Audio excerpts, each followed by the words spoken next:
All right, welcome to my lair.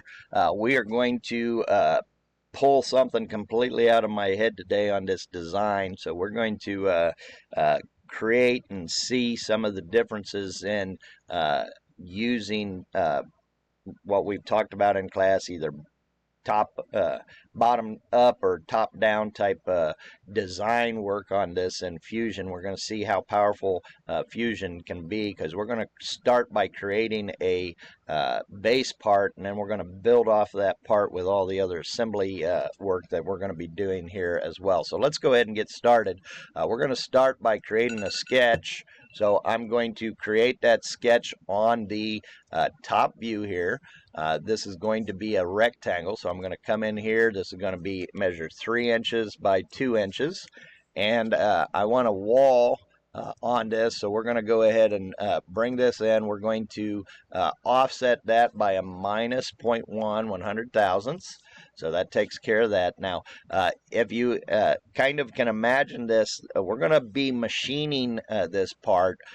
This is going to be kind of a pocket. And I'm going to use a 1/2 inch end mill to machine that, which means I need a 1/4 inch radius in here. So let's go ahead and put a fillet in. We're going to make this a 1/4 inch based on our 1/2 inch end mill size. I'm going to do this in all 4 corners. So that will finish my sketch off. So now I'm ready to extrude this. So I'm going to extrude both sketches. So I got to click on both of those to make sure that they both extrude. We're going to go down. I'm going to make this base minus 0.1 or 100 thousandths thick. Now notice, as soon as I did that extrusion, my sketch was consumed by the extrusion. So I still want to use that sketch. So let's go back over to the browser, open up your sketches. Right here is sketch 1. I'm going to turn the eyeball on so I can see it. Now I can extrude the outside walls of this, and I want the total height of this part to be 1 1/4 inches. So that means I need to make this extrusion at 1 inch 150 thousandths to give me a total of 1 inch 250. And we'll go ahead and say OK. So that's taken care of. Now, for me, my sketch and having that sketch still visible bothers me, so I want to go ahead and I'm going to turn that sketch back off so I don't see it. We're going to come in here now to the top view. I want a hole right here in the middle, so we're going to go ahead, we're going to create a new sketch, and I'm going to select that surface. So let's kind of rotate this around, make sure that we're selecting that surface. We're going to use the circle feature here, and I can draw the hole, which wouldn't be the way that we would do this. If we really wanted to have done it that way, we could have done that from the original sketch. So let's hit escape on this part. I don't want to use that. I actually want to use the whole feature. So I don't even need to create and use this sketch. So let's go back. I'm exiting out of that sketch. Notice, let's go ahead and delete this sketch out. So we're just kind of covering some of our mistakes.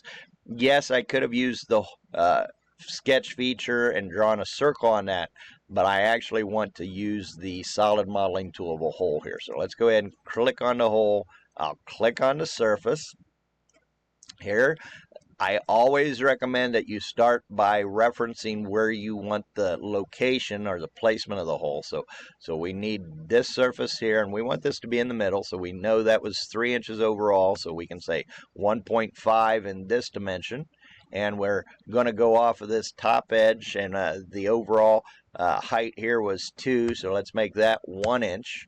So, and I just clicked OK and placed that hole, but I didn't give any other dimensional sizes, or so I don't know, is that the hole correct size that I wanted or not? So probably not. So let's go back in at this point. Let's bring this back up. So I'm going down now here to my timeline, and we'll go back to edit the feature. So now notice on my extents, rather than saying a distance, I want this to go through all, so I'm going to change this. We do have different hole types: a simple hole, a counterbore hole, a countersunk hole. We can say a clearance hole based on a certain screw or bolt size. We can have a tapped hole if we want to screw something into that part, or we can have a tapered hole for pipe taps and stuff. In this case, we're just doing a simple hole. The diameter here that we want to make this is going to be 3/4 of an inch. So let's go ahead and say 0.75 on that, and I'm good with that. We're going to say OK. So now we can take a look. So there's our hole in the middle. So I've got another hole here that I want to do as well. So let's use the hole tool again. It's going to go on this surface. Let me rotate this around so we can kind of bring it in here. So move stuff again. Again, select your reference. So from this edge, I'm going to be 1.5. And now, notice in terms of placement in this dimension, I can go off the top. I can go off of the depth of that pocket right here, or I can go off of the back side of this. In this case, for what I'm doing, I want to go off of the top. So, and we want this to be 1/2 an inch down. So we're going to place that at 0.5. Now I've got everything where I need and want. I can go ahead and click to get out of that, except for, and it is going all the way through. What if we didn't want that to go all the way through? What if we only wanted it to go this way? Well, let's go back to the timeline, right click, edit the feature. So notice in this case, this probably wasn't a really good way to do this by setting the distance. If we made changes to that dimension, the 2-inch dimension overall, that wouldn't go all the way through. So we have some different ways to more or less lock this in. And in this case, I could say all, which will always make it go through everything that's going through that way. But in this case, I want to use the feature of 2. So I'm going to say I want the hole to go from this surface to this other surface. So pay attention and make sure as you're rotating and manipulating this around. So I'm going to go to this surface right there. There we go. Now I'm good to go. So let's go ahead. That's the way I want it. So everything is good at this point. That part is almost finished. So except for right now, it is called a body. So let's take a look at this, and we see that this is a body. Now, bodies are okay, and they help us to start to draw, but in order for us to apply some of the different assembly joints, we need bodies to become components. So I can go right over here to my body 1, put your cursor on it. I will right click and say create components from bodies. So I'm going to create that and change that from a body to a component. Now, I don't want this to be named component 1, so we're going to double click on here. We're going to actually name this the housing. So I'm going to name that a housing. And I haven't really assigned any material to this at this point either. So I want some material on this. So let's change this from a whatever this was. Let's go ahead and apply a physical material here. So in this case, it pulls up my material library. I'm going to select some metal here. Let's kind of go down and see. I do want to make this aluminum. So we're going to apply and make this some 6061, so some T6 6061 aluminum right here. So cold formed. We'll go ahead and grab and place that over. So now I've kind of placed and made that part aluminum. So that's good. We can go ahead and finish this off. So let's go ahead and hit close on this. So we're done. I've got the first piece of this taken care of. Now, at this point, I'm going to use geometry here that I created from the first part to build on this. So, and start to create this overall project. So let's go ahead. In this case, I'm going to create a new sketch. So let's go back into the home line. So I'm kind of want you to see, I want to sketch on this surface. So I'm going to click there to sketch on this. And I want to project some geometry from that part over. So let's go to project, and the only thing I need right now is the circle of this hole. So I'll click on that and hit OK. Now, I'm done with my sketch. So we can go ahead and say finish the sketch here, and let's extrude this. So let's go ahead. I'm going to select here. So, and again, I'm going to use that to feature on my distance. So I'm going to say to this surface. So, and I will go ahead and pay attention now to what this operation is down here. Notice I have some choices. So let's open this up and take a look. So I can join, I can cut, I can intersect, I can say a new body or a new component. Well, if I use the join, and if I just do the auto default and click that, that's going to join those two pieces together. And I actually want this, we're going to call this, for right now, we'll just say like this is a plug in that hole. We don't want the plug to be fixed in the hole. We want that to be a separate part. So we're going to go ahead and say I could make this a new body by itself, or in this case, since this is going to be another part that we're making, we're going to go ahead and say this is going to be a new component and click OK.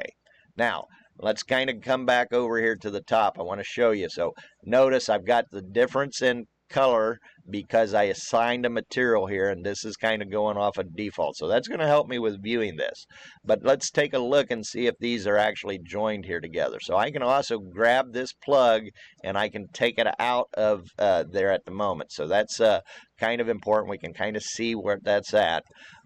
Let's go ahead and hit the undo to place that back in there. But I'm going to continue now to draw on this as well. So let's go ahead. In this case, I'm going to create a sketch, and I'm going to select that surface of the plug. So we're going to create a circle here. So let's go ahead and make sure that we're finding the center of this. And now as I do this, notice I can kind of see the part that's there, and I can make some decisions. If I go all the way to 1.8, we see how we have interference, and that diameter would be kind of rubbing on the wall of this part. So we're going to back this off. We're going to make this 1 inch 750 thousandths on that diameter.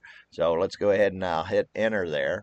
And I also want a hole because I'm going to put a dowel pin in this too. So let's go ahead and we're going to create another center point. So I want to make sure that this is up from the center. So let's go ahead and create this. This is going to be a 0.25 inch, quarter inch diameter, because that's going to be for a quarter inch dowel pin. And I also want to locate the position and the distance from center. So let's add a dimensional constraint here. So we're going to say the dimension from the center to the center, in this case, is going to be 0.625. So 0.625. So that's the dimension I want to make, and we're good. Let's go ahead and finish this sketch. So I am ready. I want to extrude this. So let's go ahead. Again, if I just click on this surface here, it's not going to be connected. So I want this to actually be connected to the plug. So I got to click on the plug there as well. We're going to pull this out. This is going to be 0.25 or quarter of an inch away. And in this case, as far as my operation, I do want this to be a join. I do want those to go together. So let's go ahead and click OK in that case. So and we are good. Let's take a look. So this automatically assigned it as component 2 here still. I can take that out so we can kind of manipulate this around and kind of see where it's at. Let's click the undo button to put it back in.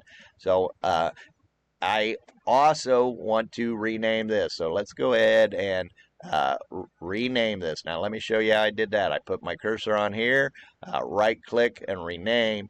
We're going to name this cam. So that's going to be our cam. Hit enter. And we want to apply a material here too. So let's go ahead and change the material on this one.